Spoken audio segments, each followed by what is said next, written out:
Hola, ¿qué tal? Hola, Michelle, qué gusto verte. Hola, profe, un gusto, ¿cómo está? Bien, bien, ¿tú qué tal? Bien, también, profe. Qué Bueno, bueno. dentro de lo que se puede. Pues sí, así es. Tu gato está enorme. Ay, está muy gordo, ¿no? Pues sí, pero también es grande. Los míos son chiquitos, se quedaron pequeños. Está bien, así comen menos. No, este come todo el día. Ah, muy bien.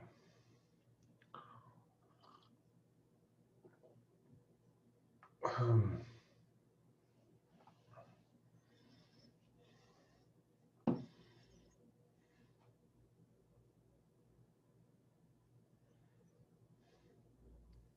Profe, dice Claudio que a él le pide contraseña para entrar, pero le digo que a mí no me pidió, entonces no sé.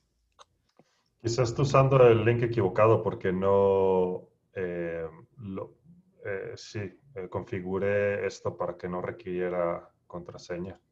Este, el link, la liga está en el Classroom. Ah, lo puse ahí en una nota. Eh, deja ver si tengo contraseña, pero no debería de haber tal. Pues no creo que tenga contraseña, yo también acabo de entrar justo así, solo dando clic en el Ah, enlace ya. sí. Ah,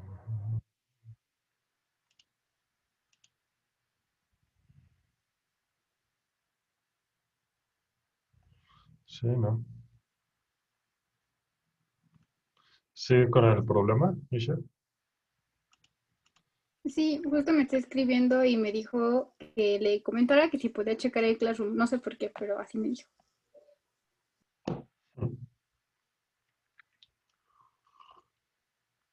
Pues está muy raro. Am,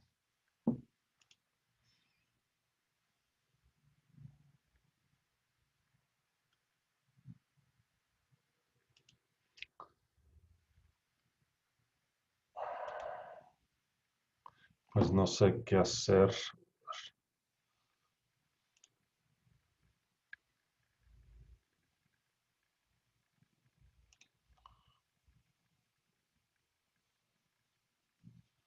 Me imagino que el problema está de su parte.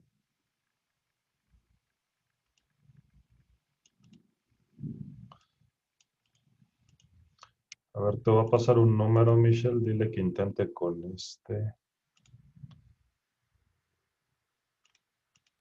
Sí, profe. Es lo único que tengo que podría funcionar como una clave, pero ni siquiera sé si sea una clave.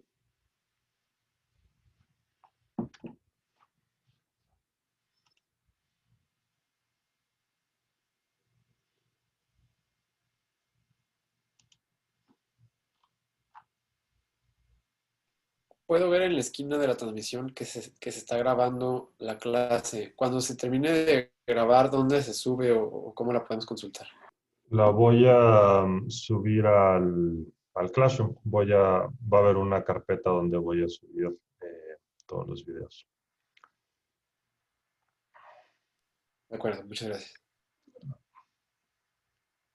Sí, como algunos de ustedes tienen mala conexión o lo que fuera, nos pidieron que si, nos pidió la facultad que si podíamos grabáramos todas las clases para hacerlas accesibles en caso de que no puedan asistir por problemas técnicos o domésticos o lo que fuera.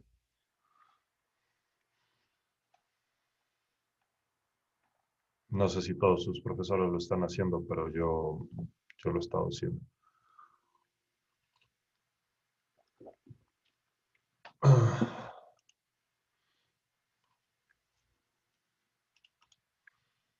Esperar un poquito más porque todavía faltan varios de ustedes.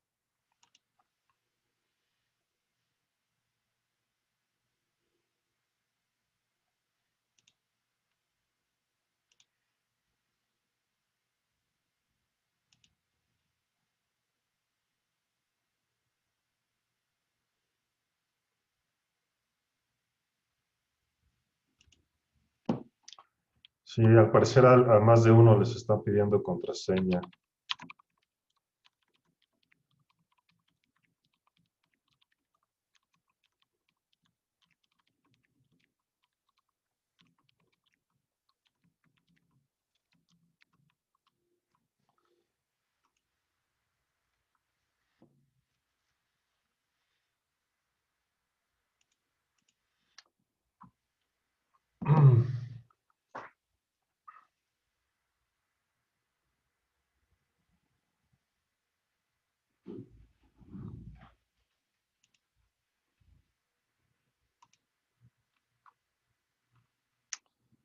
Esto está raro porque tengo alrededor de 20 inscritos y solo vemos como la mitad. ¿Qué tal, Claudio? ¿Cómo estás? Gusto en verte.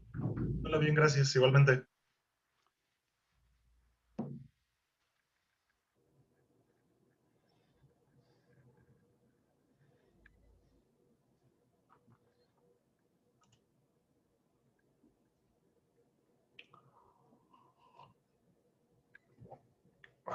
Hola, Valeria, ¿qué tal?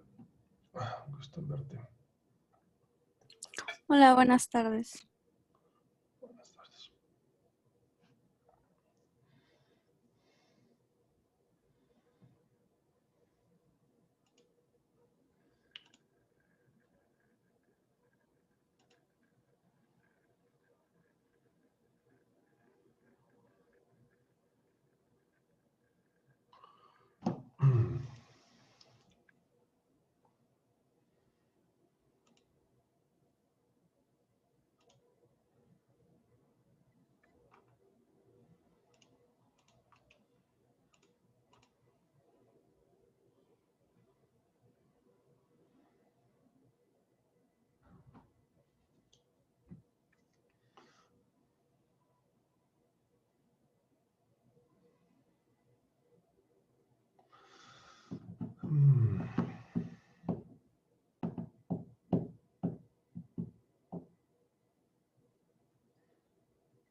Bien, pues ya somos la mayoría.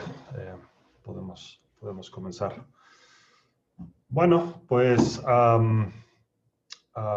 es un gusto tenerles aquí.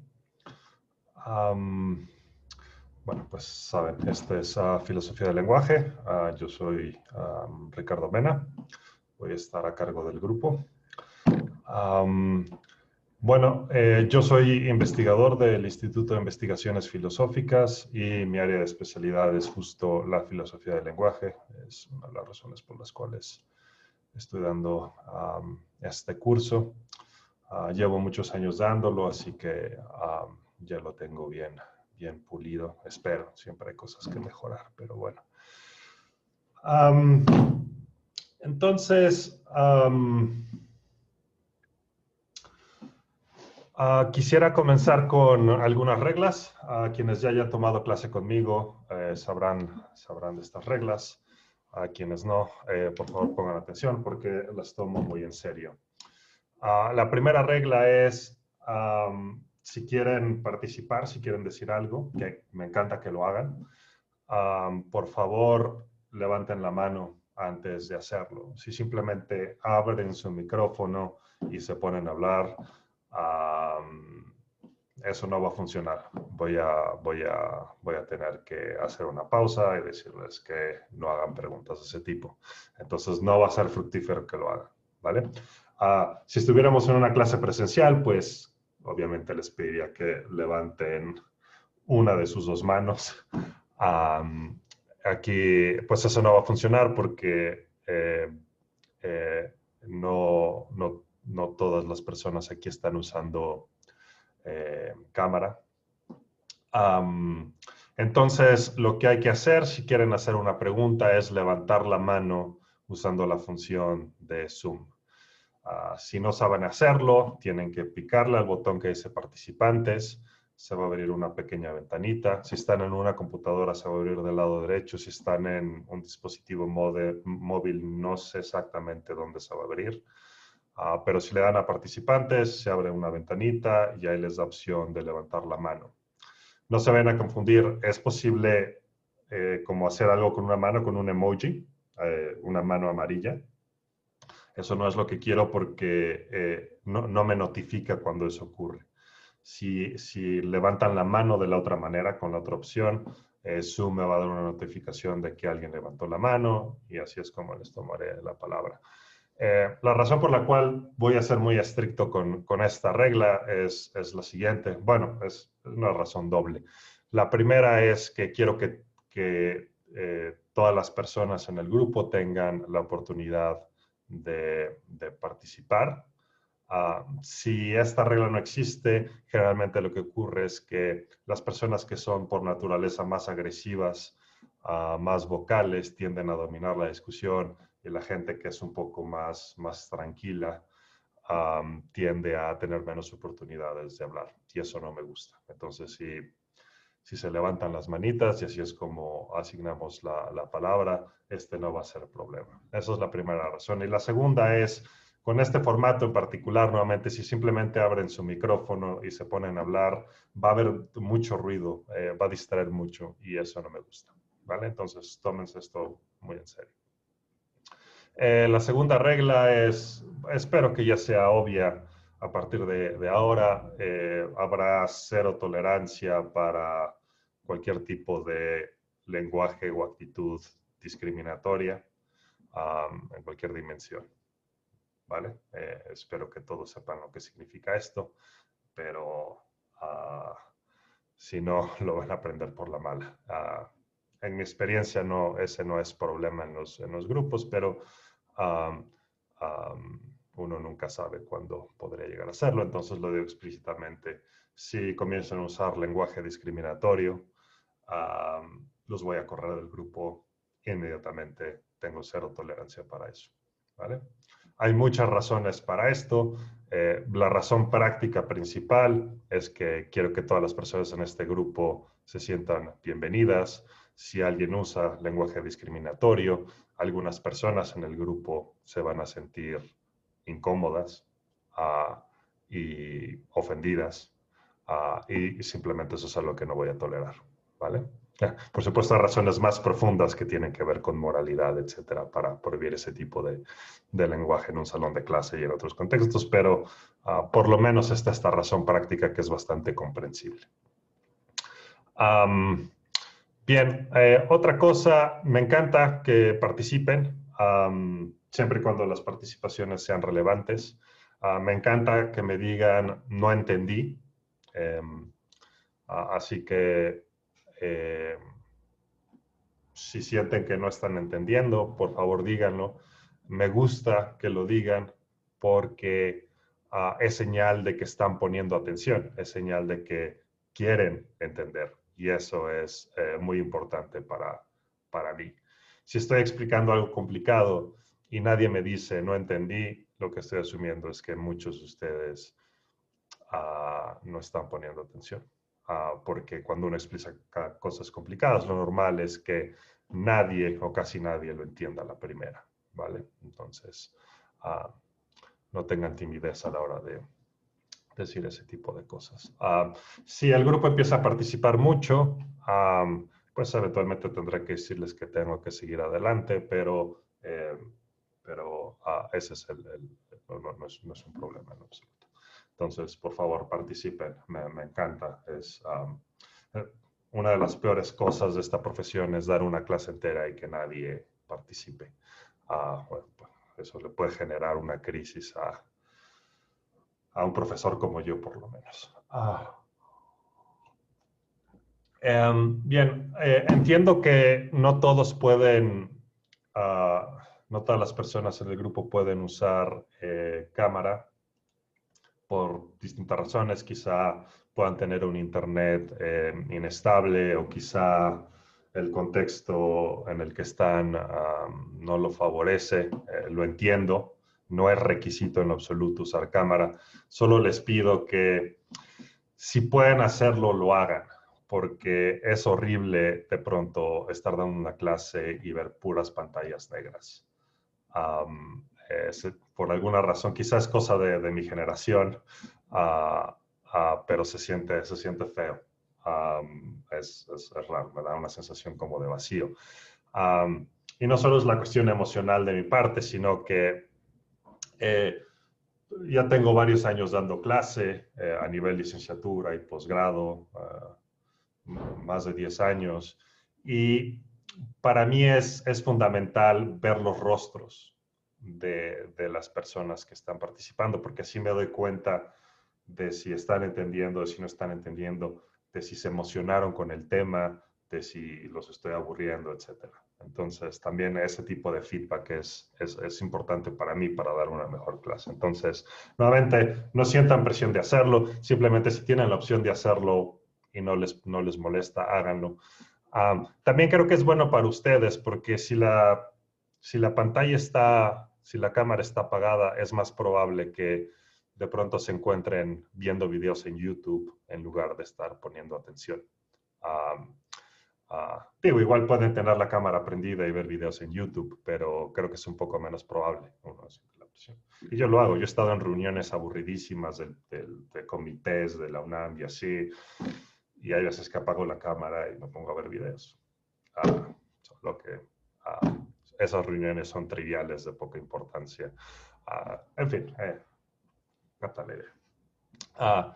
Bueno, el plan para hoy va a ser simplemente dar una clase breve de aproximadamente 40 minutos acerca de lo que vamos a entender por filosofía del lenguaje. Vamos a realizar algunas distinciones importantes, no muchas, y vamos a intentar entender un poco por qué tiene valor filosófico estudiar filosofía del lenguaje. La clase de hoy no va a ser difícil, o sea, conceptualmente va a ser fácil de seguir si están poniendo atención. Sin embargo, antes de arrancar, quisiera advertirles dos cosas. Y aquí quiero ser completamente honesto. Probablemente después de decir esto voy a perder algunas personas en este grupo, es decir, van a decidir mejor tomar la clase con alguien más. Sería una lástima por una parte, pero por otra parte sería lo mejor para ustedes. La primera cosa que quieren saber es que va a ser un curso difícil.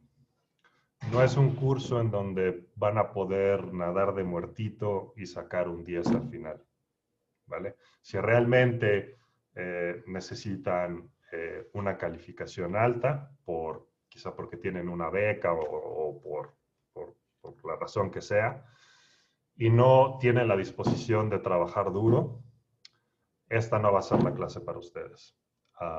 Aquí, si quieren sacar una calificación alta, van a tener que esforzarse. No es que les pida que lean 200 páginas a la semana. De hecho, el número de páginas que van a tener que leer es poco, van a ser pocas cada semana. Sin embargo, van a ser páginas difíciles y voy a requerir de ustedes que tengan una muy buena comprensión del material si es que van a sacar una calificación alta, ¿vale? Entonces va a ser una clase conceptualmente difícil. Va a ser difícil entender el material. es normal que sientan algo de frustración en ocasiones porque la clase se va a sentir difícil y van a tener que realizar un esfuerzo serio para entender la clase. Sin embargo, creo que deberían de pensar seriamente si quieren tomar el curso, porque creo que es una buena idea tomarlo. Y la razón es esta. Enfrentarse a temas difíciles y realmente hacer un esfuerzo considerable por comprender el material, logra que se vuelvan mejores en filosofía, ¿vale?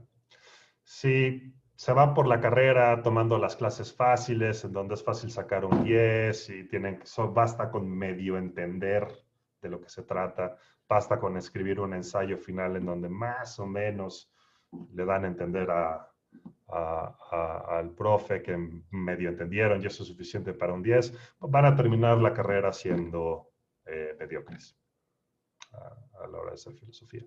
Si toman cursos difíciles que realmente los ponen a prueba y hacen el trabajo, el resultado es que van a terminar la carrera siendo buenos en este negocio y es lo que quieren. O sea, esto es algo que cualquiera puede entender, ¿no? Si se enfrentan a un reto, si realmente toman cursos en donde va a requerir mucho esfuerzo mental para entender el material, sus mentes se van a volver más poderosas.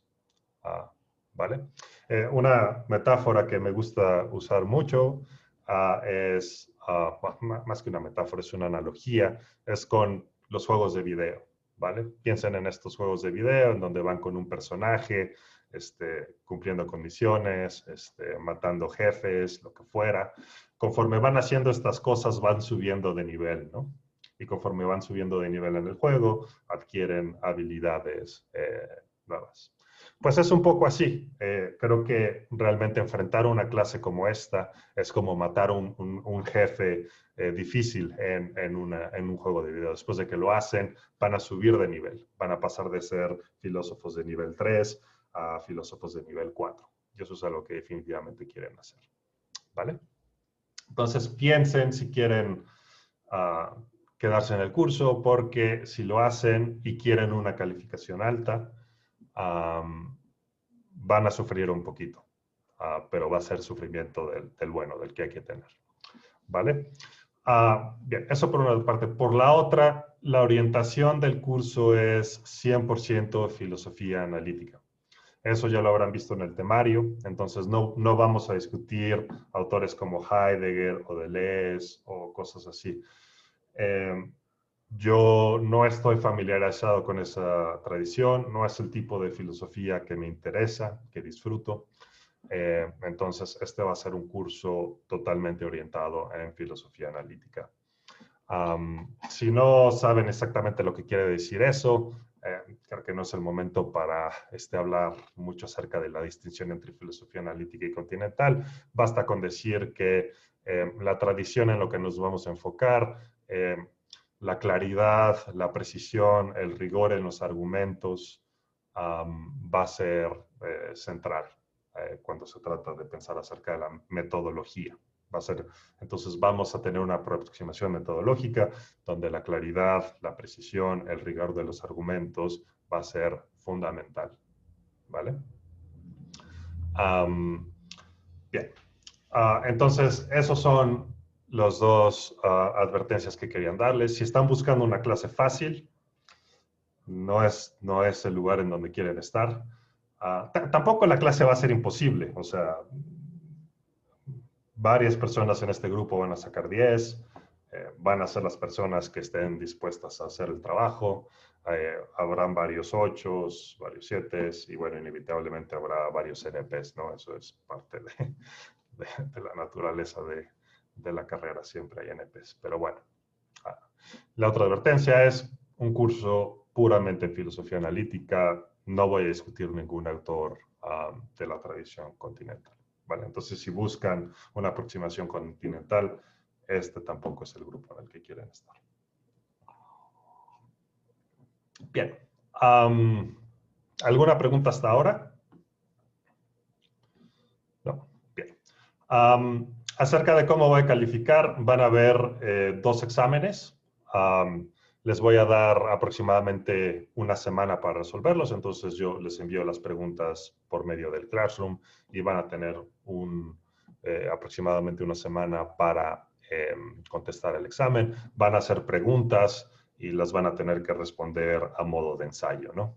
No va a ser onda de opción múltiple ni nada de eso. Van a tener que escribir como pequeños ensayitos respondiendo a las preguntas. Algo que va a ser muy importante para mí es que respondan las preguntas con claridad, con un buen español que sea claro, que sea transparente, ¿vale?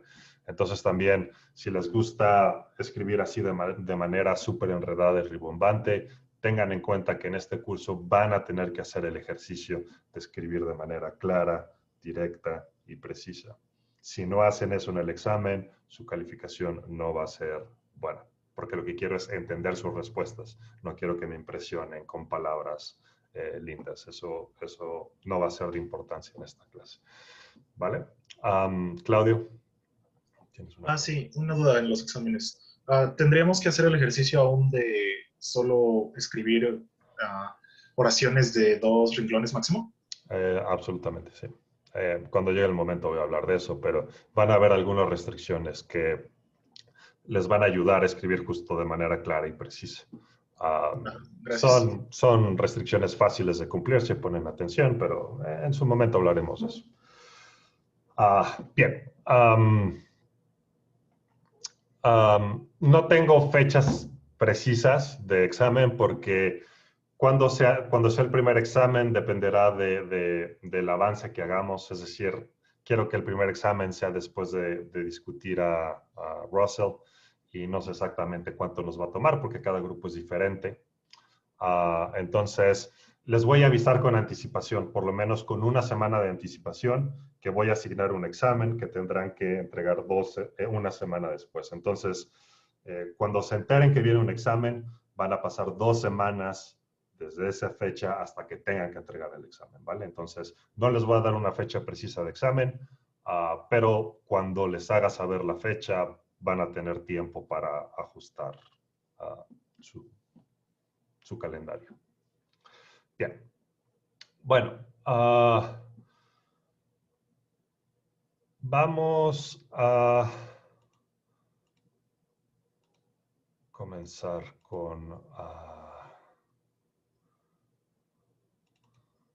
voy a compartir pantalla. Bien.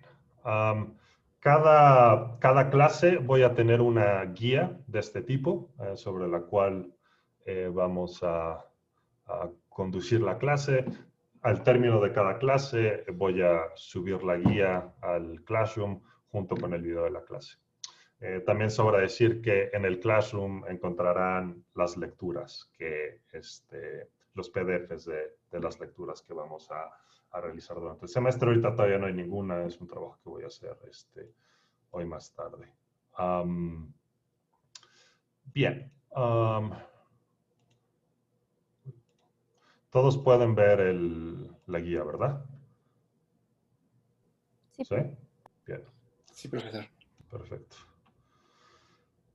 Bien, entonces, como les decía, el plan para hoy es darnos una idea de por qué es importante estudiar filosofía del lenguaje, es decir, por qué quisieran pasar algo de su tiempo o quizá una carrera entera estudiando filosofía del lenguaje. Y también introduciremos algunas distinciones que son importantes a la hora de estudiar filosofía del lenguaje. No son todas las distinciones importantes, solo algunas muy generales que van a ser de utilidad a lo largo del semestre. Conforme vayamos avanzando, haremos más y más distinciones que serán útiles. Algo que quieren saber inmediatamente es que la filosofía del lenguaje por lo menos la filosofía del lenguaje como la voy a entender aquí, no es una filosofía acerca de lenguajes naturales específicos. Entonces, un lenguaje natural es un lenguaje como el español, el inglés, el alemán, francés, etc. Es decir, son lenguajes que se usan en comunidades, en países, etc. Esto se contrasta con lenguajes artificiales, como los lenguajes de la matemática, del cálculo, de la química, los lenguajes de programación. Entonces, lenguajes naturales son como inglés, español, etc. Lenguajes artificiales son los lenguajes de la aritmética, de la programación, etc. Son lenguajes que no se usan de manera natural, por así decirlo, en una comunidad. Pero entonces, lo que quieren entender es que no vamos a pensar filosóficamente acerca de lenguajes naturales en específico, es decir, no vamos a hacer filosofía del lenguaje español en oposición a filosofía del lenguaje francés. No, ese no es el interés de la filosofía del lenguaje, por lo menos no en esta traducción. Lo que vamos a estudiar son propiedades generales que todo lenguaje tiene, incluso lenguajes artificiales. Entonces, la idea es estudiar el lenguaje a un nivel de generalidad, tal que las conclusiones a las que lleguemos son conclusiones que van a valer para todos los lenguajes naturales e incluso muchos de los lenguajes artificiales. ¿Vale? Por supuesto, estudiaremos filosofía del lenguaje usando el lenguaje español, porque es el lenguaje que todos conocemos aquí. Sin embargo, eso no quiere decir que vamos a hacer filosofía del lenguaje español. ¿Vale? Bien, entonces, aquí una pregunta muy gorda. Uno podría pasar un doctorado entero intentando responderla. Nosotros simplemente vamos a ofrecer una respuesta rápida para los propósitos de darnos una idea del tipo de bestia que vamos a estar estudiando. Entonces, la pregunta es, ¿qué es un lenguaje? A grosso modo, hay dos concepciones acerca de qué es un lenguaje. La concepción formal, que fue impulsada principalmente por gente como Frege, Russell y Montague. En este curso vamos a estudiar con mucho detalle trabajos de Frege y Russell, no de Montague. De acuerdo con ellos, los lenguajes son entidades formales, entidades abstractas de algún tipo. Y en particular pueden ser formalizados como pares ordenados de expresiones lingüísticas y sus significados. Entonces, déjenme detenerme un par de minutos elaborando sobre esta idea. Vamos a pasar al pizarrón. Entonces, he aquí una forma de entender lo que es un lenguaje. Es una entidad formal que puede ser representada como un conjunto de pares ordenados, en donde un par ordenado va a ser un bicho de esta forma,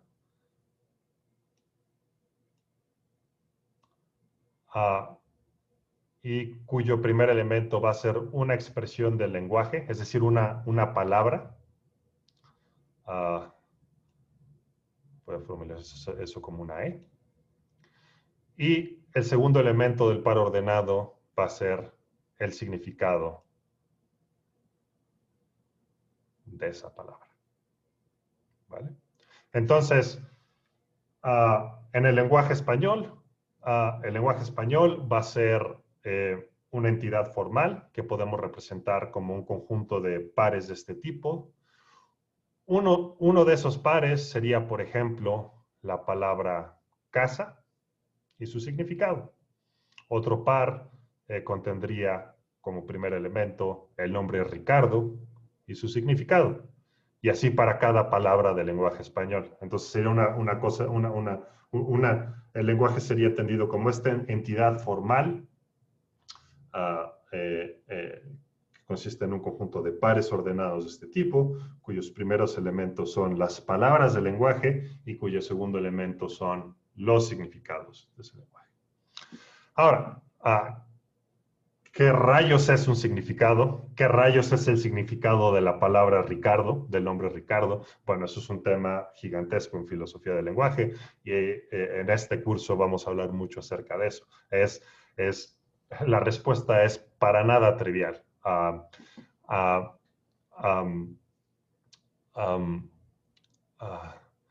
Y no solo es poco trivial averiguar cuál es el significado de una palabra, sino es poco trivial asignar significados a todas las palabras de tal forma que uno pueda construir oraciones con palabras de ese lenguaje para que los significados que surgen a partir de esa composición tengan sentido. Pero eso es algo que vamos a discutir con más detalle más adelante. El único punto que quería hacer es que una manera de entender lo que es un lenguaje es entenderlo como entidades formales de este tipo, cosas que podemos formalizar, y la formalización sería algo como lo que les estoy diciendo ahorita. Estoy evadiendo muchísimas complicaciones. Hay toda una disciplina en lingüística que se llama semántica formal, que se dedica a estudiar esto. Lo que les estoy dando es simplemente una probadita, una simplificación, pero entiendan que realmente llevar a cabo este proyecto es una disciplina en sí misma. Bien. La otra concepción de lo que es un lenguaje es entender al lenguaje como un fenómeno social que toma lugar en la esfera de las acciones humanas. Entonces, un lenguaje es esta cosa que ocurre en nuestras interacciones cuando nos comunicamos. Eso es un lenguaje. ¿Vale? Es un fenómeno social. Y cuando uno piensa el lenguaje acerca de esa manera, lo que es importante no es tanto formalizarlo de la forma en que acabo de explicar, como pares ordenados, expresiones lingüísticas y significado. Lo que importa es entender la función de esta cosa, este lenguaje, en nuestras interacciones sociales, cómo nuestras interacciones sociales afectan el lenguaje, cómo el lenguaje afecta a nuestras interacciones sociales, etcétera, etcétera. ¿Vale? Ahora, es posible que haya una especie de pelea entre personas en el primer campo y personas en el segundo campo. Es decir, podría haber alguien que diga, la única noción del lenguaje que tiene sentido es la concepción formal. La concepción social es algo que la gente piensa cuando no comprende bien lo que está pasando. Y viceversa, hay gente que defienda la concepción social que pueda pensar lo mismo acerca de la concepción formal. Creo que en realidad la postura más sensata es reconocer que ambas dimensiones existen. Es posible entender el lenguaje de una forma u otra. Incluso creo que lo más sensato es pensar que son fenómenos distintos que además interactúan entre ellos. De hecho, David Lewis en un libro que escribió en 1969, se llama Convención, justo argumentó que existen ambas concepciones del lenguaje, y no solo eso, sino que la concepción social es parte importante de lo que determina la concepción formal. Es decir, la concepción social del lenguaje es lo que determina qué pares ordenados van a formar parte de la concepción formal. Es decir, es lo que determina cuál es el significado que se le asigna a cada una de las palabras del lenguaje. Pero bueno, es una discusión muy interesante acerca de la cual no vamos a entrar con mucha profundidad. Sin embargo, en el curso vamos a estudiar ambas concepciones. Nos vamos a enfocar más en la concepción formal, pero hacia el final del curso vamos a estudiar un poco de la concepción social. En particular vamos a estudiar a Grice, y si nos da tiempo estudiaremos a otras personas. Pero sin duda discutiremos a Grice. Bien. Vamos a dibujar rápido otra distinción entre sintaxis, semántica y pragmática. Voy a dibujar la distinción de manera muy burda porque ahora no hace falta que la entendamos con mucha precisión. Hay debates gigantescos en filosofía del lenguaje y en lingüística acerca de exactamente cómo dibujar estas distinciones. No es algo que nos va a interesar tanto en este curso y es un tema un poco más avanzado. Pero a grosso modo podemos decir lo siguiente.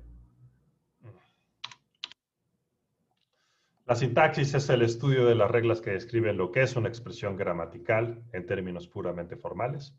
Es decir, la sintaxis se encarga de decir, esta es una oración gramatical del lenguaje español, digamos, o del francés, lo que fuera, y estas oraciones no son expresiones gramaticales, ¿vale?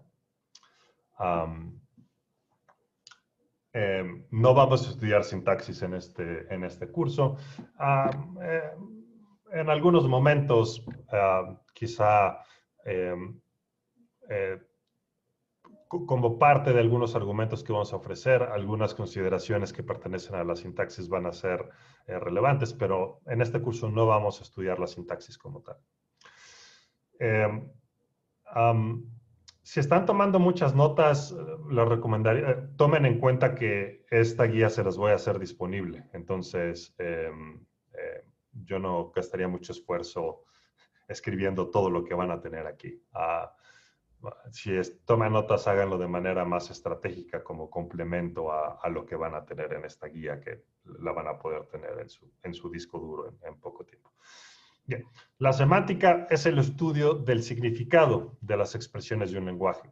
Las nociones semánticas centrales son verdad, significado y referencia. Entonces, la semántica no se preocupa tanto por determinar qué es una oración gramaticalmente correcta o no. La semántica presupone que ese trabajo ya se hizo en la sintaxis. Cuando estudiamos semántica nos preocupamos más por el significado de las palabras, nos preocupamos acerca de qué parcelas del mundo son ciertas expresiones de lenguaje y nos preocupamos acerca de nociones como verdad y falsedad, que son sin duda nociones fundamentales no solo en filosofía, sino en cualquier disciplina, ¿no? Entonces, por así decirlo, la semántica se preocupa por el significado, se preocupa acerca de cómo es que el lenguaje hace contacto con el mundo, es acerca del mundo, y se preocupa por nociones fundamentales como la verdad y la falsedad, ¿vale? En este curso vamos a pensar muchísimo acerca de semántica. De hecho, el grueso del curso va a ser acerca de semántica. Por otra parte, está la pragmática. Es el estudio de lo que los hablantes hacen cuando usan el lenguaje. En parte es el estudio de cómo es que los hablantes logran comunicar información que no es parte del significado literal de lo que dicen. Esto quedará más claro una vez que estudiemos pragmática, porque vamos a pasar por lo menos la última parte del curso estudiando algo de pragmática. Entonces, si no les queda exactamente claro lo que quiere decir aquí, no importa, es algo que vamos a aclarar más adelante. Pero lo que deben de entender ahora es que la pragmática se ocupa más acerca del uso del lenguaje, de fenómenos que ocurren cuando un grupo de personas en particular usan el lenguaje. Se trata de entender cómo es que logran intercambiar información cuando usan lenguaje, intentan entender cómo es que el uso del lenguaje puede afectar nuestro comportamiento. Y bueno, ahí las posibilidades, los temas que se desprenden de la pragmática son muchísimos, ¿no? Pueden haber cosas incluso que tengan que ver con cuestiones de política, de moral,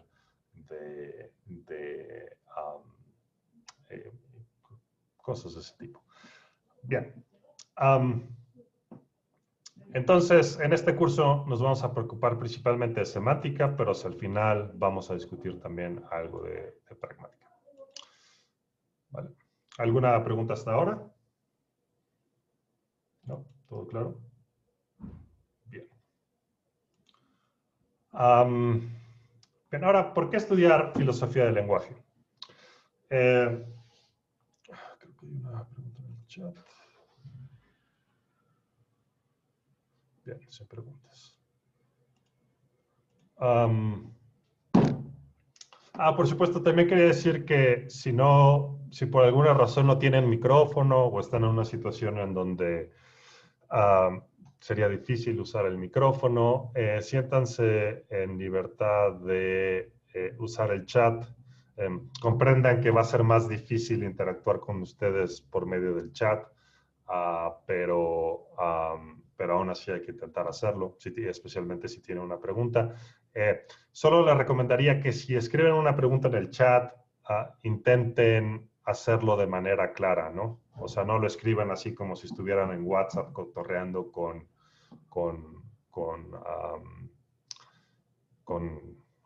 amistades. Intenten escribir su pregunta de tal forma que sea comprensible, ¿no? Bien. Entonces, ¿por qué estudiar filosofía del lenguaje? Hay muchísimas razones. Hoy solo quiero darles como algunas razones que vienen a la mente inmediatamente. Entonces, voy a dar que son 3, 4 razones por las cuales podría ser de su interés estudiar esta materia. No las escribí en orden de importancia. No me interesa ahorita pensar si alguna de estas razones es más importante que otra. Solo me gustaría ofrecer algunas motivaciones, porque cuando uno ve en la lista de materias filosofía del lenguaje, no es claro que vaya a ser una materia particularmente interesante, ¿no? Por lo menos desde el punto de vista filosófico. No es una materia así como metafísica o ontología o historia de como la filosofía, Aristóteles, Kant. Entonces sí hace falta motivar un poco el tema, ¿no? Como no hace falta motivar algunos otros temas en filosofía. Bien, entonces, he aquí una razón por la cual les gustaría estudiar filosofía del lenguaje. Y es que han habido muchos argumentos filosóficos que se proponen de manera seria, que están basados en un error acerca de cómo funciona el lenguaje. Es decir, porque las personas que proponen estos argumentos no entienden bien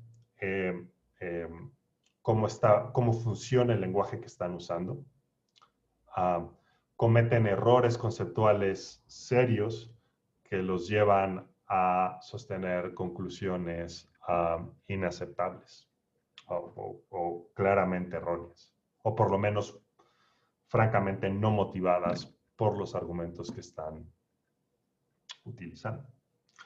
He aquí un ejemplo de un razonamiento de este tipo que uno podría fácilmente tener si uno no si no ha sido introducido a la filosofía del lenguaje y algunos aspectos de lógica.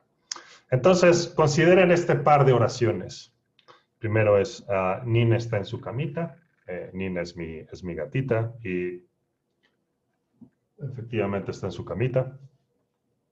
Entonces, una oración verdadera. Considera la segunda oración, nada está en la camita. La camita, nada está en la camita. ¿Vale?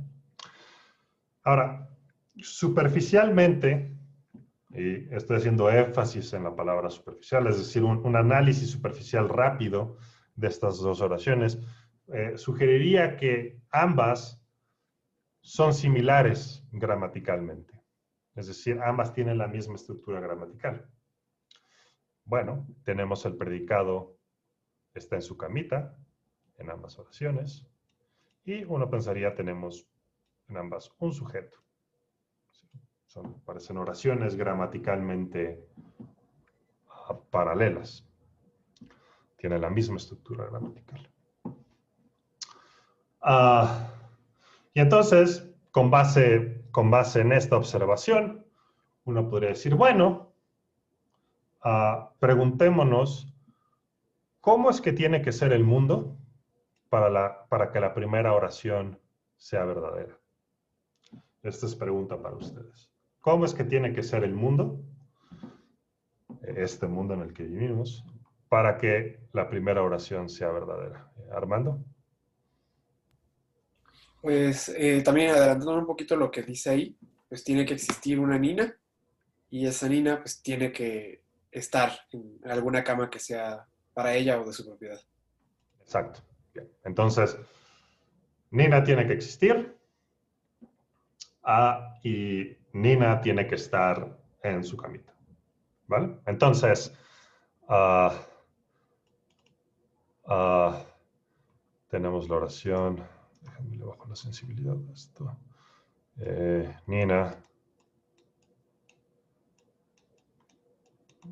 está en su camita. Esto es una oración. Y para que esta oración sea verdadera, para que represente el mundo de manera adecuada, correctamente, lo que tiene que ocurrir es que el nombre Nina tenga un referente, refiera a algo. En este caso va a ser mi gatita.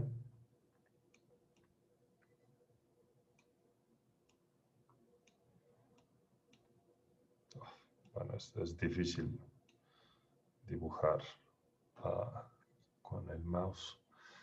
Y tiene que ser el caso que este predicado refiera a una propiedad, la propiedad de estar en la camita propia de uno. No sé cómo dibujar propiedades, son entidades abstractas, pero representémosla como una P.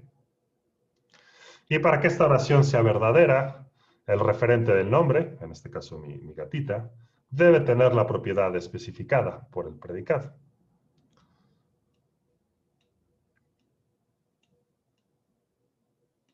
¿Vale? Nina debe tener la propiedad de estar en su camita. Es decir, Nina tiene que estar en su camita. ¿Vale? Todo esto parece bastante razonable. Si estudiaron en lógica 2, lógica de predicados o de primer orden, no sé cómo la llamaron, esto les debería parecer suficientemente familiar, ¿no? Pero bueno, tenemos una oración que aparentemente es análoga en su estructura gramatical. La oración es nada.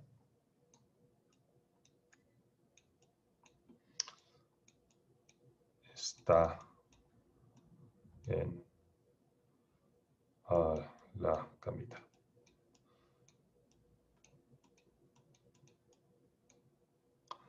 Tiene la misma estructura, tenemos un predicado y tenemos esta cosa que antecede al predicado, parece jugar el rol del sujeto. Y entonces, una persona distraída podría filosofar de la siguiente manera. Bueno, si la primera oración requiere que el mundo sea de esta manera, para que la oración sea verdadera, la segunda oración debe requerir algo similar para ser verdadera. Entonces, debe ocurrir que el referente de la palabra nada, lo voy a dibujar como un conjunto vacío, tenga la propiedad de estar en la camita. Esto lo voy a formalizar como F porque no es exactamente la misma propiedad de estar en su camita. Y bueno, en ocasiones la oración nada está en la camita es verdadera. Y si es verdadera, el mundo tiene que ser de la forma en que la oración requiere que sea el mundo para que la oración sea verdadera. Entonces, si en este momento la oración es verdadera, tiene que ser el caso que la nada está en la camita. Por lo tanto, la nada existe. ¿Qué tal? Ve aquí un argumento que demuestra que la nada existe. ¿Qué cosa que es la nada?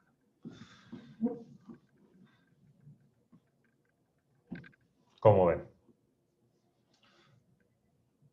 Los he convencido de que la nada existe, de que hay la nada, de que uno de los muebles que se encuentran en el mundo es la nada y se encuentra en la camita. Michelle.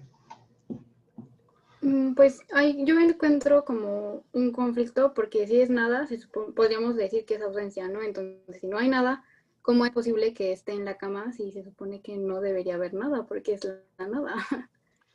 Sí, bien. Entonces, lo que el comentario de Michelle muestra es que la postura que se nos está ofreciendo es increíblemente contraintuitiva, es poco plausible, como que raspa con el sinsentido, ¿no?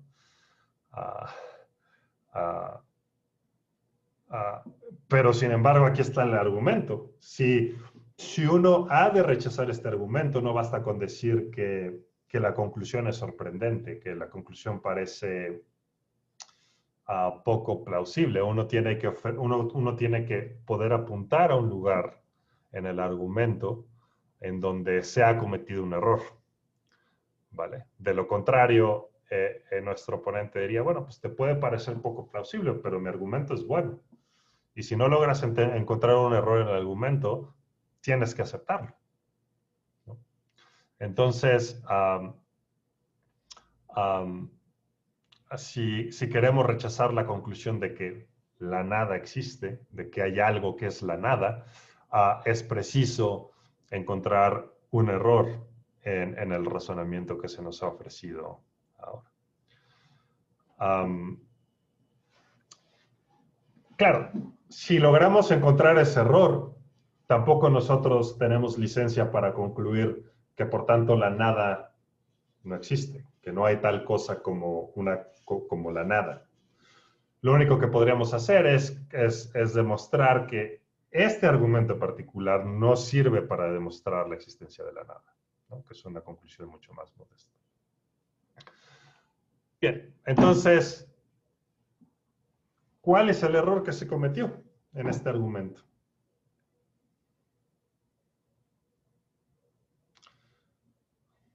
¿Qué es lo más sospechoso? Recuerden, si van a hacer una pregunta, levanten la mano. Armando.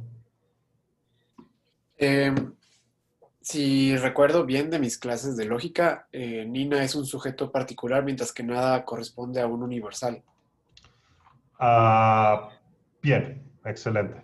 Bueno, cometiste una ligera imprecisión, pero estás apuntando en la dirección correcta. Deja tomar otra pregunta, porque si abordo la tuya, habré dado la respuesta completa. Stephanie, ¿quieres complementar un poco la respuesta de, creo que fue Armando? Sí, bueno, yo lo pienso como más a un nivel lingüístico, porque pues Nina pues es un sujeto, ¿no? Y nada es, bueno, sí, un poco es algo abstracto, pero el verbo estar implica como una existencia, entonces, no sé, como choca un poco porque se ha entendido que la nada es como la ausencia de algo. Entonces, ¿cómo puede algo estar, no? Cuando ese algo usualmente no está. No sé si tal cosa tiene sentido. Algo así está en mi cabeza, pero los perros ladraron y se me fue la idea. Ok, sí, creo que, bien, la observación que estás haciendo, quizá yo la podría formalizar como, podría elaborar sobre ella diciendo que parece que el argumento debe estar cometiendo algún tipo de error categorial. Si el predicado se va a aplicar al sujeto, entonces el sujeto debe existir. Y justo si algo es característico de la nada, es que debería no existir. Pero la cuestión es que quien defiende este argumento te diría, bueno, pero es que justo lo que yo quiero, mi conclusión es que la nada existe. Y por eso es que este predicado se puede aplicar a ella. Entonces, creo que tu argumento se puede utilizar para poner presión sobre el oponente al elaborar sobre por qué parece poco razonable su postura, pero no, creo que no has logrado encontrar un error así el error puntual que estoy buscando, por lo menos.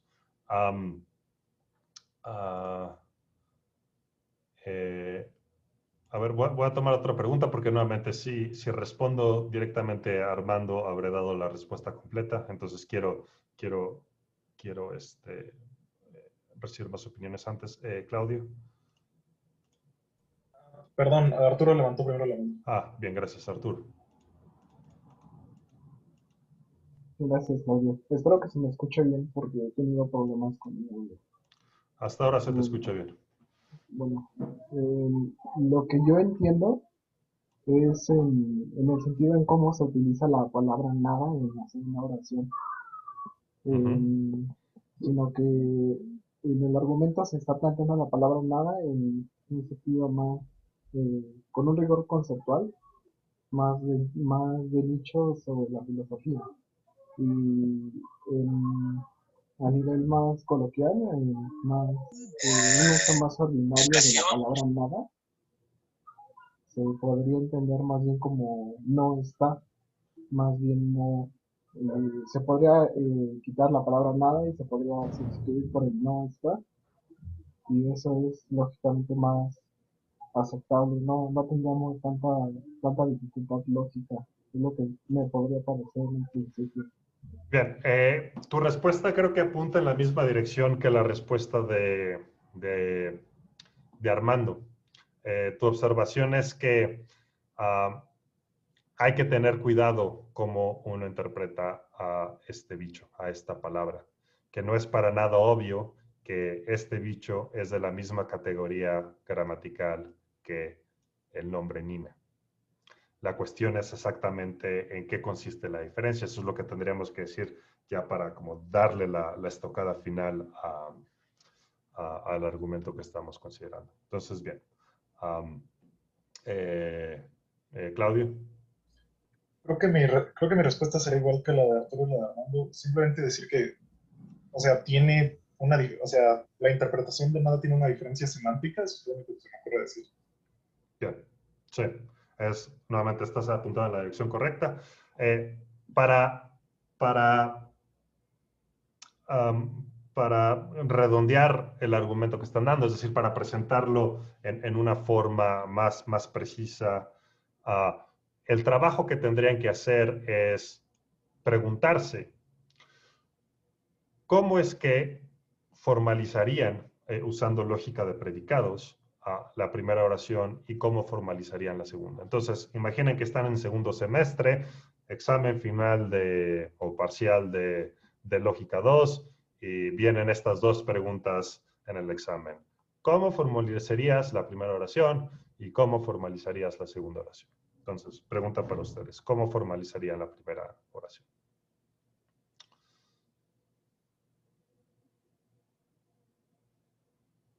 Arturo. Bueno, la primera oración la podríamos formalizar dando el diccionario con la letra N, para Nina, y pues podríamos directamente dejar la letra S o la letra P para identificar. Entonces se formalizaría como P de A, ¿no? Donde A representa el nombre Nina y P el predicado está en su camita. Fácil. Ahora, ¿cómo formalizarían la segunda oración?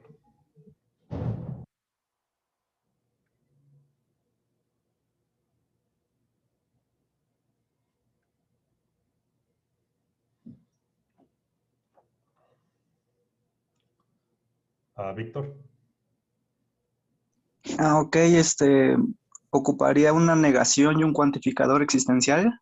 Exactamente. Entonces, Que no existe un X una X tal que ujú, X, perdón, F de X. f de X. Exactamente.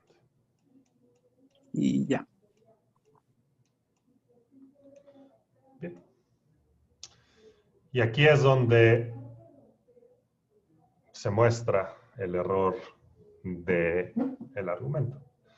La idea es que el significado de la palabra nada no es otro que el significado de no existe. Y no existe, tenemos excelentes razones para pensar. Es de esta categoría, es un cuantificador. Y los cuantificadores no son nombres.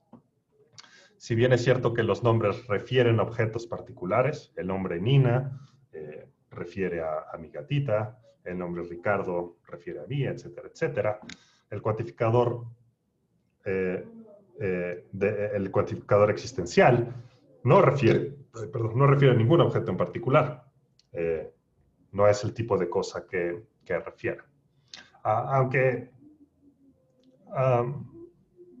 esto es estrictamente debatible. Hay filósofos y lógicos que piensan que refiere a una función de segundo orden, pero no importa. Lo importante es que no refiere a algo como la nada, o no refiere a algo como la existencia. En todo caso, referiría a una entidad formal. Entonces, bueno, el error se muestra fácilmente ahora. Si bien es cierto que la primera oración requiere que el mundo sea de esta manera para ser verdadera, requiere que Nina exista y que Nina esté en su camita, para que la segunda oración sea verdadera, no se requiere en absoluto que exista algo como la nada. Para que esta oración sea verdadera, lo único que se requiere es que esta oración sea falsa, ¿no? Que sea falso, que existe algo que está en la camita. Si por alguna razón se saltaron lógica 2 y esto les está pareciendo un poco oscuro, lo único que tienen que entender aquí es que se está diciendo existe algo que está en la camita, y acá se está diciendo no es el caso que existe algo que está en la camita. Entonces, para que este bicho sea verdadero, para que sea verdadero que no existe algo que está en la camita, lo único que se requiere del mundo es que esto sea falso. Y para que esto sea falso, lo único que se requiere es que para cada objeto que existe, ese objeto no esté en la cama, en la camita. Si eso se cumple, si uno toma todos los objetos y nota que ninguno está en la camita, uno habrá mostrado que esta oración es falsa. Y noten cómo para argumentar eso no necesito postular la existencia de la nada. Simplemente tengo que notar que este objeto no está en la camita. Que este objeto no está en la camita. Que yo no estoy en la camita. Que para toda cosa, esa cosa no está en la camita. Si ese es el caso, entonces la oración existe algo que está en la camita es falso. Si eso es falso, la negación es verdadera. Y eso es lo único que se requiere del mundo para que la oración nada está en la camita sea verdadera. Listo. Explicamos qué es lo que se requiere del mundo para que esta oración sea verdadera, y en ninguna parte de la historia necesitamos involucrar la existencia de la nada. Y así es como desbaratamos el argumento. Saúl, ¿quieres decir algo? Sí. No entendí el problema bueno, no entendí cuál sería el problema de decir f de x, entendiendo x como el sustantivo nada. Perdón, ¿podría repetirlo? Te cortaste un poquito. Ajá, que no entendí cuál sería el problema de utilizar la segunda oración como fx, entendiendo x como el sustantivo nada. Bueno, sí. Una respuesta completa requeriría mucha filosofía de la lógica. Te voy a dar una respuesta como más rápida para que veas como qué tipo de sabor tiene el razonamiento más elaborado que no podemos explorar ahora. La idea es, uno quiere una teoría del lenguaje que le asigne un significado a las palabras que nos permita entender el lenguaje de manera sistemática. Ahora, Frege, el primer autor que vamos a discutir, y mucha gente que ha trabajado en lógica y filosofía del lenguaje, tienen una batería de argumentos que yo no sé nadie que los rechace, por lo menos las conclusiones de los argumentos, para argumentar que hay expresiones en el lenguaje que deben de ser entendidas como cuantificadores, que si uno no las entiende como cuantificadores, uno simplemente no puede hacer sentido de cómo es que esas oraciones interactúan con otras oraciones, cómo esas oraciones pueden ser verdaderas o falsas, cómo esas oraciones tienen el significado que tienen, etcétera, etcétera. Y entonces, las conclusiones de estas investigaciones revelan que palabras como algo deben de ser entendidas como un cuantificador existencial. De lo contrario, uno va a quedar con una teoría lingüística muy pobre, que va a ser capaz de predecir pocas cosas acerca del lenguaje que uno está estudiando. Y si uno entiende palabras como algo, en términos de un cuantificador existencial, bueno, pues uno debe de entender la palabra nada como la negación de eso, ¿no? Y entonces uno debería entender nada de esta forma. Entonces la respuesta un poco incompleta, pero que apunta a la dirección correcta, es que si entiendes nada de esta forma, simplemente no vas a tener los recursos técnicos para explicar de manera correcta cómo es que funciona el lenguaje. No vas a poder tener una teoría que asigne las reglas de inferencias correctas, etcétera, etcétera.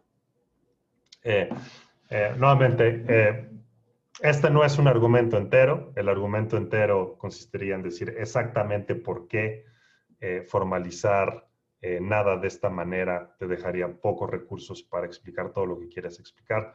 Pero nuevamente, para dar una respuesta correcta, esto se tendría que convertir en una clase de lógica y eso no es algo que quiera hacer ahora. ¿Vale? Entonces, espero que esto haya sido, que haya ayudado, Saúl. Bien. Bueno, entonces esta es la primera razón que uno puede tener para estudiar filosofía del lenguaje. A la hora de entender bien el significado de las palabras que utilizamos, uno va a estar en mejor posición de utilizarlas para razonar correctamente en filosofía y otras áreas. Y uno va a estar en posición para desmantelar argumentos filosóficos que están basados en una comprensión equivocada de lo que es el lenguaje. Bien, vamos ahora rápidamente a considerar una segunda razón. Entonces, Claudio, ¿quieres preguntar algo o solo dejaste la mano arriba? Sí, perdón, tuve problemas con mi computadora y me perdí la explicación de lo que puse en el pizarrón. ¿Podría explicarla? Si no, no. En realidad estaba respondiendo a una duda de Saúl. La duda de Saúl es ¿por qué no formalizamos nada simplemente como la variable x? Mi respuesta breve fue, si uno formaliza los cuantificadores de esa manera, uno no va a tener una teoría lingüística suficientemente robusta para predecir todos los fenómenos que uno quisiera predecir alrededor de esas palabras. Simplemente apunto que la respuesta va por ahí, pero una respuesta más detallada se convertiría en una clase de lógica y no quiero hacer eso aquí. Entonces, solo te perdiste de eso. Bien, entonces, aquí una segunda razón. Usamos el lenguaje para hablar con verdad o falsedad acerca del mundo. Por ejemplo, si digo Nina está dormida, estoy diciendo algo verdadero acerca del mundo. Ahora, quisiera hacer una pequeña pausa. Cuando en esta clase hable acerca de verdad o falsedad, no estoy usando una noción así súper robusta. Es decir, cuando digo que tal o cual cosa es verdadera, no estoy hablando así como de la verdad con mayúscula, como la verdad acerca del universo entero, la verdad que solo un ser omnipotente como Dios podría tener. No es una noción así de robusta.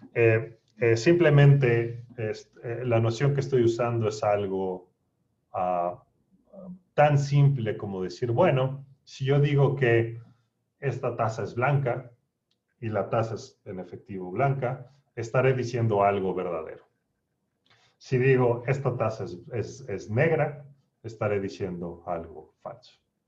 ¿Vale? Es decir, cuando describimos al mundo de manera correcta, decimos algo verdadero. Cuando lo describimos de manera falsa o incorrecta, decimos algo falso. Esa es la noción de verdad o falsedad y falsedad que nos interesa para este curso. Bien, entonces,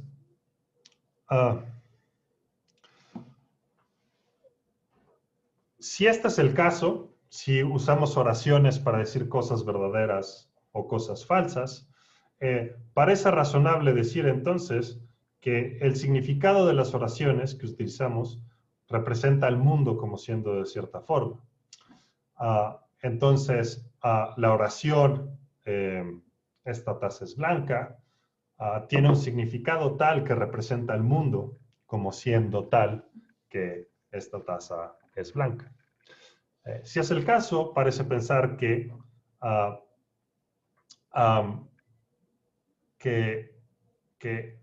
el significado de las oraciones impone condiciones sobre el mundo, tales que si el mundo satisface esas condiciones, la oración en cuestión es verdadera. Si el mundo no satisface esas condiciones, la oración es falsa, ¿no? Y entonces, si uno comienza a pensar de esta forma acerca de la verdad, la falsedad y el significado, uno comienza a encontrar conexiones súper interesantes entre el lenguaje y el mundo. El lenguaje tiene un significado que se conecta al mundo de cierta forma, que impone ciertas condiciones en el mundo para que la oración que tenga ese significado pueda ser verdadera. Y entonces aquí surgen un montón de preguntas que pueden ser filosóficamente interesantes y que vamos a abordar a lo largo del curso. Otra cuestión filosóficamente interesante que surge a partir de esto, y no elaboré sobre ella en la guía, pero se los puedo decir rápidamente, es la siguiente.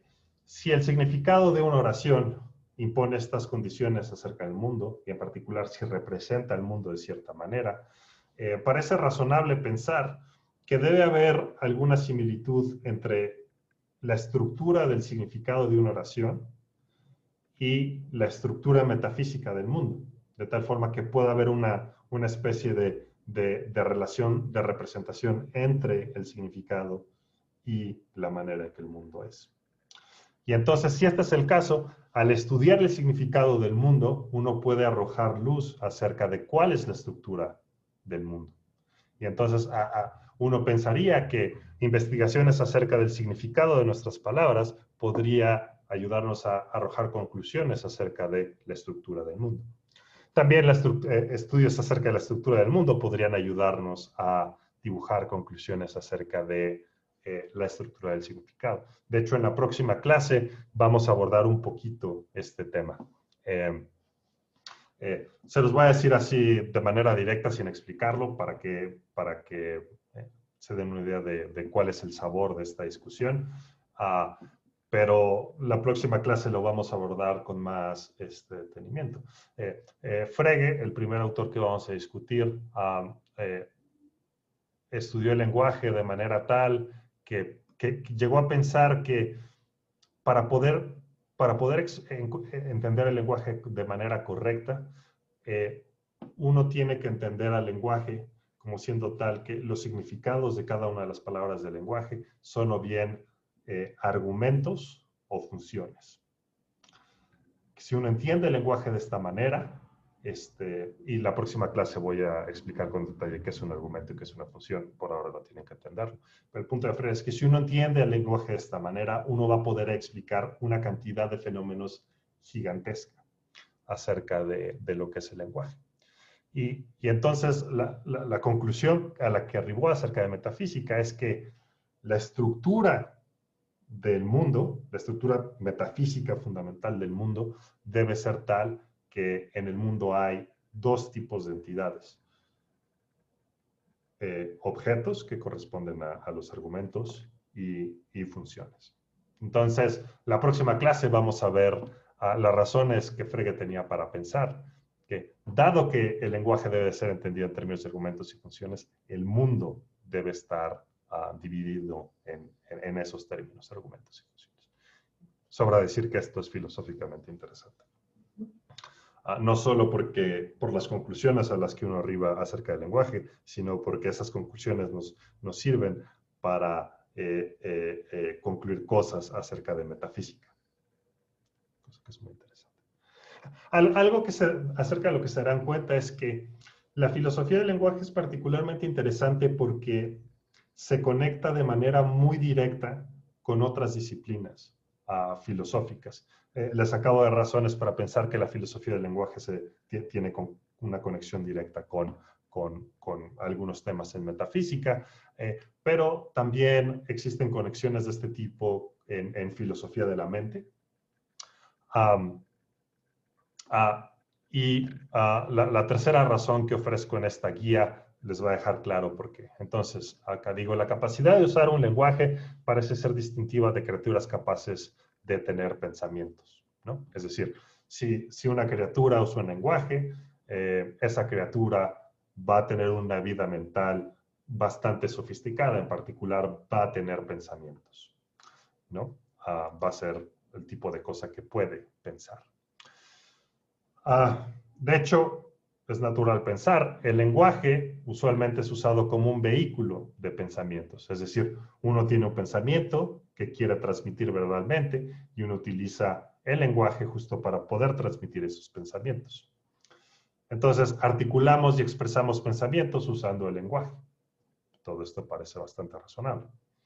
Y entonces, si este es el caso, debe haber una conexión nada trivial entre la estructura del lenguaje y la estructura de nuestros pensamientos.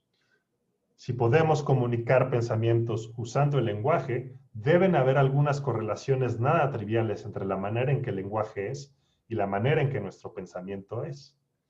Y entonces, así como en el caso anterior, que a la hora de estudiar la estructura del lenguaje podemos arrojar luz acerca de la estructura del mundo, la estructura metafísica del mundo. También, a la hora de estudiar un lenguaje, uno puede arrojar luz acerca de la estructura de nuestro pensamiento, cosa que es no solo interesante desde un punto de vista filosófico, sino también científico. Gente estudiando en psicología y ciencia cognitiva ha tomado esta aproximación al estudio de la mente. Claro, no es que todo lo que podamos decir acerca de la mente lo podemos extraer con base en razonamientos acerca del lenguaje. No. Hay muchas cosas acerca de la mente, de la psicología, de nuestros pensamientos, que no puede ser estudiado con base en un estudio del lenguaje, que es independiente. El punto simplemente es que hay conclusiones nada triviales que uno puede obtener acerca de la mente basado en consideraciones acerca del lenguaje. Y eso es súper interesante. ¿Vale? Cuarta razón, usamos el lenguaje para comunicar información. Ahorita mismo yo les estoy comunicando muchísima información por medio de uso del lenguaje. Este fenómeno está a la base de la mayoría de las actividades humanas. Casi todo lo que hacemos como seres humanos, por lo menos a la hora de interactuar los unos con los otros, está basado en la comunicación. Siempre, constantemente nos estamos comunicando cuando interactuamos con otros seres humanos. Y sobra decir que no es posible entender este fenómeno, el fenómeno de la comunicación, sin entender cómo el lenguaje funciona. Entonces, si lo ven de esta manera, cuando uno estudia filosóficamente el lenguaje, uno se equipa de herramientas que son fundamentales para entender una de las actividades más básicas de la interacción humana, que es la comunicación. Si básicamente la cosa que hacemos de manera más prevalente cuando interactuamos los unos con los otros es comunicarnos, sobra decir que es súper importante entender la herramienta que utilizamos para esto. Y esto puede arrojar muchísima luz a la hora de entender qué es lo que ocurre cuando comunicamos y los distintos propósitos que tenemos a la hora de comunicarnos. Y esto nuevamente tiene implicaciones muy amplias, incluso hasta en política, ¿no? Hay gente que estudia filosofía del lenguaje y que arroja conclusiones súper interesantes a la hora de estudiar discursos políticos, por ejemplo. Cuando uno entiende de manera filosófica cómo funciona el lenguaje, uno puede obtener conclusiones bastante interesantes acerca de lo que ocurre en un discurso político, por ejemplo, el impacto que tiene con base en las palabras que se están usando en el discurso, por ejemplo. En fin, entienden por dónde va. Bien, ¿tienen alguna pregunta hasta ahora? Bien. Lo que dije es muy general. Si están con muchas dudas, es normal. Simplemente la idea es darles motivaciones así muy generales para emocionarse acerca de este curso. Más adelante entenderemos con más precisión mucho de lo que he dicho hasta ahora. Bien, entonces, antes de terminar la clase, quisiera hacer una distinción técnica que va a ser de utilidad a lo largo del semestre. Esto es lo primero que voy a requerir que entiendan con mucha precisión, ¿vale? Es una distinción que se dibuja de manera muy precisa, es un poquito técnica y es importante que la entiendan con claridad. No va a bastar que medio la entiendan, porque si la medio entienden nada más, van a cometer varios errores en el examen, ¿vale? Es la distinción entre uso y mención. Entonces, por una parte, está el uso. Decimos, las palabras suelen usarse para hablar acerca de cosas distintas de ellas mismas, ¿no? Por ejemplo, la primera oración en esta lista de 5 oraciones es un caso paradigmático de uso del lenguaje. Si yo digo, Capablanca fue un gran ajedrecista, estoy usando un fragmento del lenguaje, es decir, estoy usando esta oración para hablar acerca de algo que no es la oración misma. Estoy hablando acerca de Capablanca y estoy diciendo de él que fue un gran ajedrecista. Entonces, uso el lenguaje para hablar acerca de algo distinto del lenguaje mismo, para hablar acerca del mundo. La mayor parte del tiempo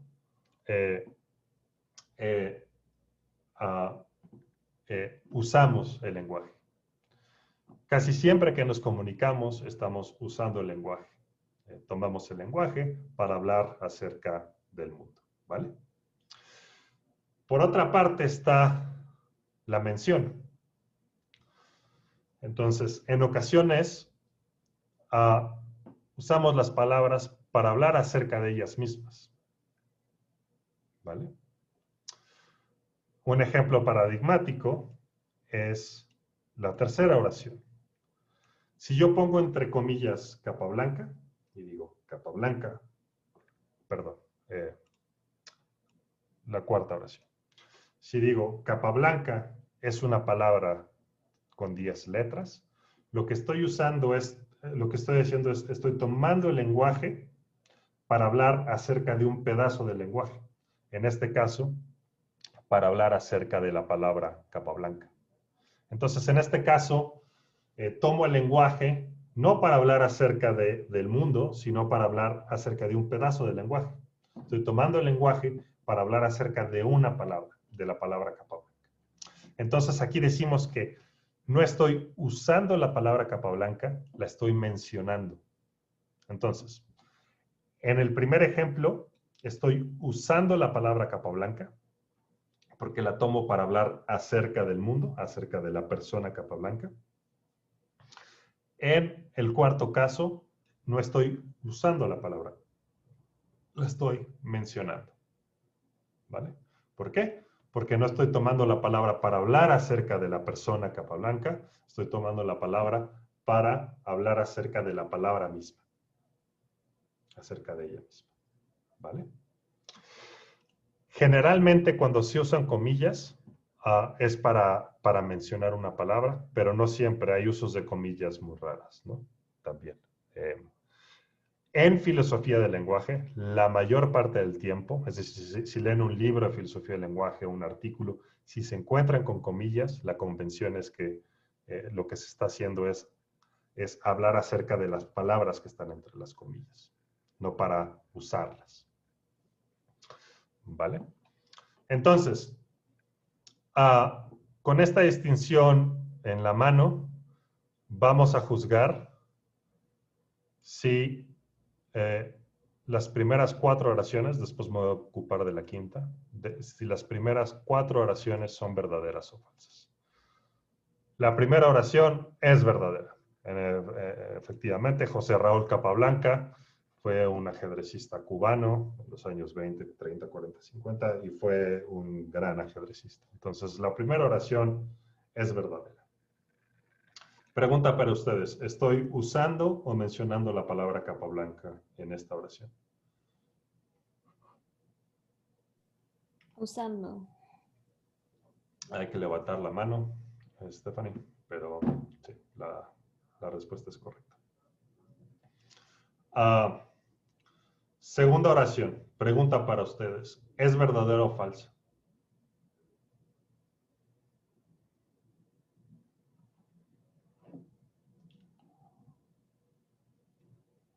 Capablanca es una palabra con 10 letras. Rigel. Es falsa porque Capablanca fue una ajedrecista, a menos que haya un ente del que se pueda hablar como referente, que sea una palabra, no sé, algo. Bien, entonces la respuesta rápida es, que fue con la que comenzaste, Capablanca no es una palabra, Capablanca fue un cubano, ¿no? Y los cubanos no son palabras con 10 letras, ¿no? Entonces la segunda oración es falsa. Pregunta para ustedes, ¿la tercera oración es verdadera o falsa?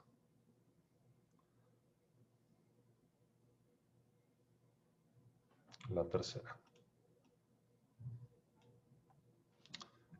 Saúl.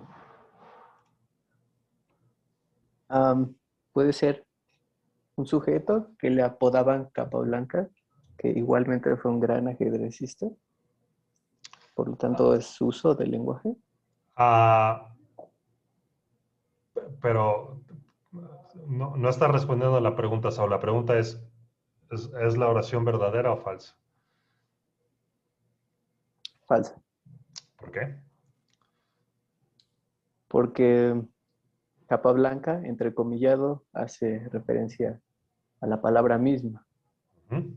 Y las palabras no pueden ser ajedrecistas, hasta donde yo sé. Exactamente. Nota, Saúl, cómo tu segunda respuesta fue mucho mejor que la primera. Con tu segunda respuesta respondiste de manera muy precisa a la pregunta. Lo primero que dijiste fue una cosa así medio nebulosa que no era claro cómo respondía. Entonces, tómalo en cuenta. Muy buena segunda respuesta. Bien. Pregunta por ustedes, ¿es la cuarta oración verdadero o falso?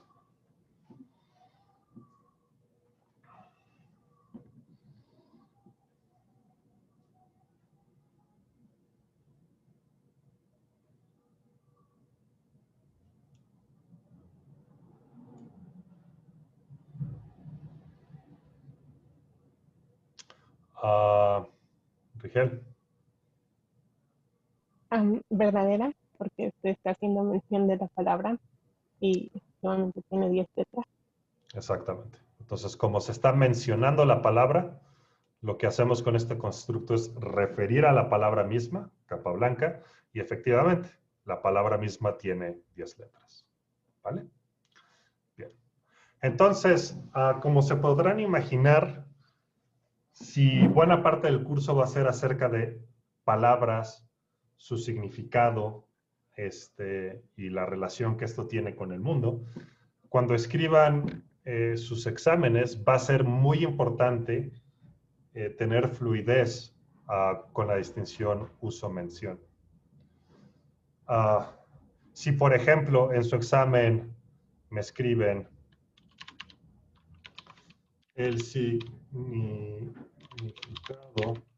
de Nina es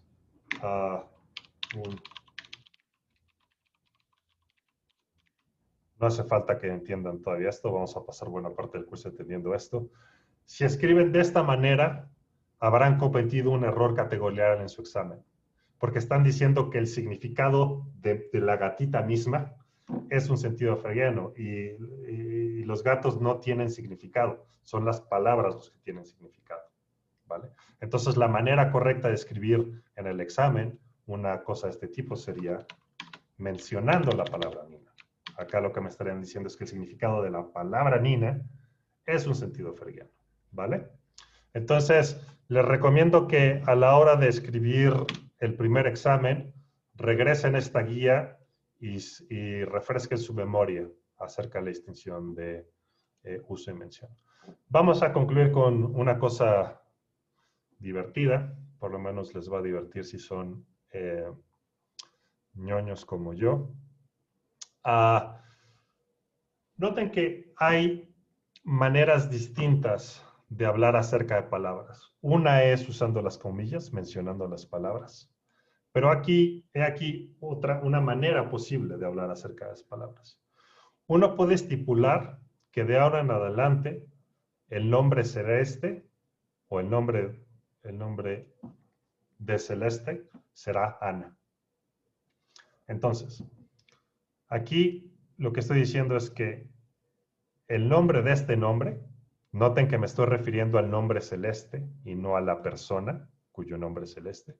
Estoy diciendo que el nombre de esta palabra será esta otra palabra. ¿Vale? Entonces estoy estipulando que de ahora en adelante el nombre del nombre Celeste va a ser Ana. Es un ejercicio ocioso que no existe en el lenguaje ordinario, ¿no? No hacemos esto cuando nos comunicamos con nuestras amistades, etc. Simplemente un ejercicio conceptual. Entonces, supongamos que hacemos esta estipulación. Ahora, la pregunta para ustedes es, ¿5 verdadera o falsa? Dada esta estipulación.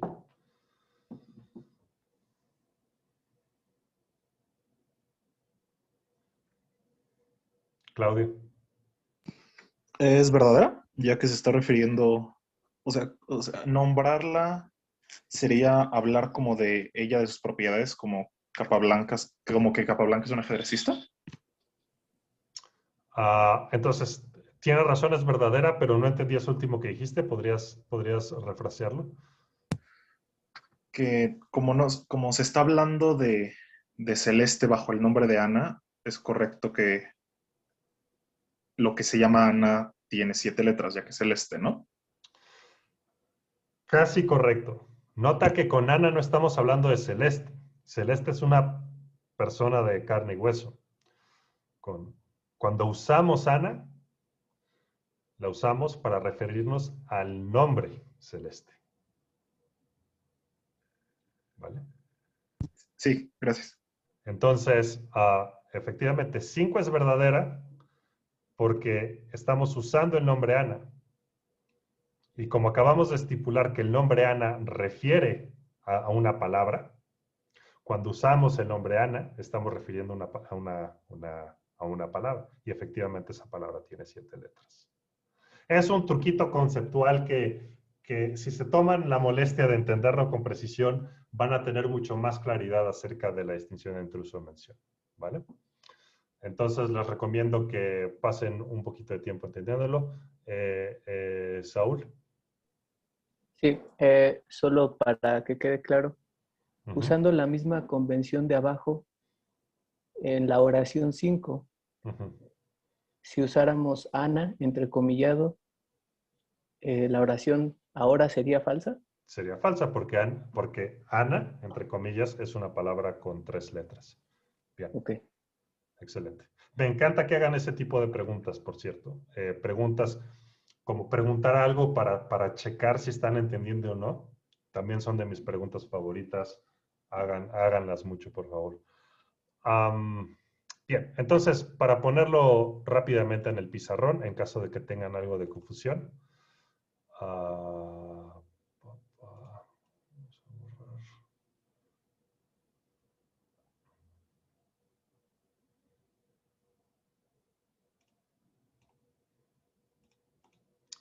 Entonces, Ana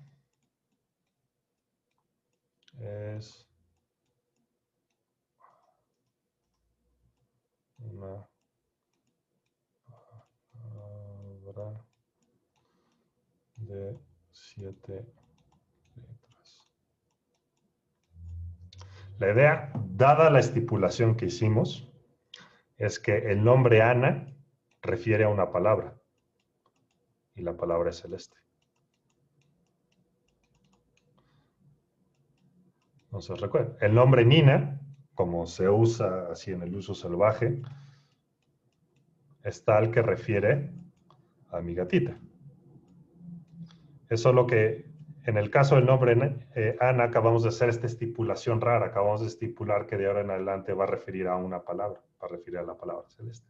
Entonces, cuando usamos la palabra Ana, nos referimos a su referente, que es una palabra. Y efectivamente esa palabra es una palabra de 7 letras.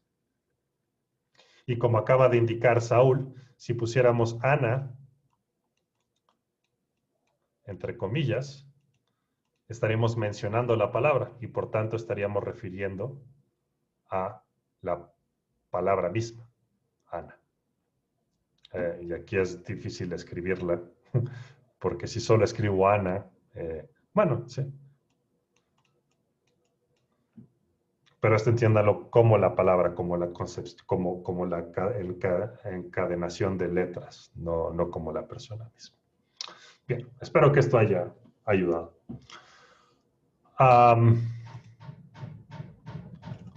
Bueno, pues esto es lo que quería hacer hoy. Más tarde voy a subir al Classroom la primera lectura. De hecho, solo voy a necesitar que lean 2 páginas de esa lectura de manera intensa. Y vamos a pasar aproximadamente 2 o 3 sesiones profundizando muy cañón en esas 2 páginas. Y más adelante vamos a leer todo el texto. Pero para la próxima clase solo quiero que lean las primeras 2 páginas de este texto que les voy a mandar. Se llama Sobre sentido de referencia de Frege. De hecho, buena parte de la primera clase no va a ser estrictamente sobre ese texto, va a ser sobre algunas cuestiones importantes de la semántica de Frege, pero hacia el final de la clase vamos a comenzar a discutir ese texto, ¿vale? Quisiera pedirles un favor, no sé qué tan fácil sea realizarlo, porque yo no lo he tenido que hacer. Si pueden cambiar sus nombres en el Classroom a su nombre real, como nombre y apellido, me va a facilitar mucho, primero, recordarlos a ustedes, que es algo que quiero hacer, y segundo, me va a facilitar mucho calificar. Por ejemplo, aquí tenemos un individuo cuyo nombre aquí es Chipo Chipote. Si Chipo Chipote hace una pregunta, no voy a saber cuál es su nombre, y a la hora de calificar va a ser difícil mapear su nombre en la lista de calificaciones del UNAM con su nombre en el Classroom. Cuando yo vaya a calificarlos en la lista del UNAM no va a aparecer Chipo Chipote, va a aparecer algo así como Miguel González o lo que fuera. Y simplemente me genera a mí una dificultad técnica que no debería de existir. Entonces, por favor, si encuentran la manera de cambiar en el Classroom su nombre al nombre como va a aparecer en la lista de calificaciones, se los agradecería mucho. Claudio. Que para quien tenga duda cambiarlo se tendría que meter a Google Plus y ahí tendrían que cambiar el nombre. Y si cambiaron el nombre como en los últimos 6 meses, no le va a dejar cambiarlo como dentro de un año. Uf, bueno, inténtelo. Si pueden hacerlo, me harían un favor. Bueno, bien, pues es todo lo que quería hacer hoy. ¿Tienen alguna pregunta antes de terminar? ¿No? Bueno, pues nos vemos el próximo, de hecho, sí hay clase el próximo jueves. Nos vemos entonces el próximo jueves. Pongan atención para cuando suba la lectura. Y pues nada, nos vemos entonces. Chao. Gracias. Gracias, nos vemos. Gracias, profesor. Hasta luego. Gracias, hasta luego. Gracias, profe. Nos vemos. Hasta luego.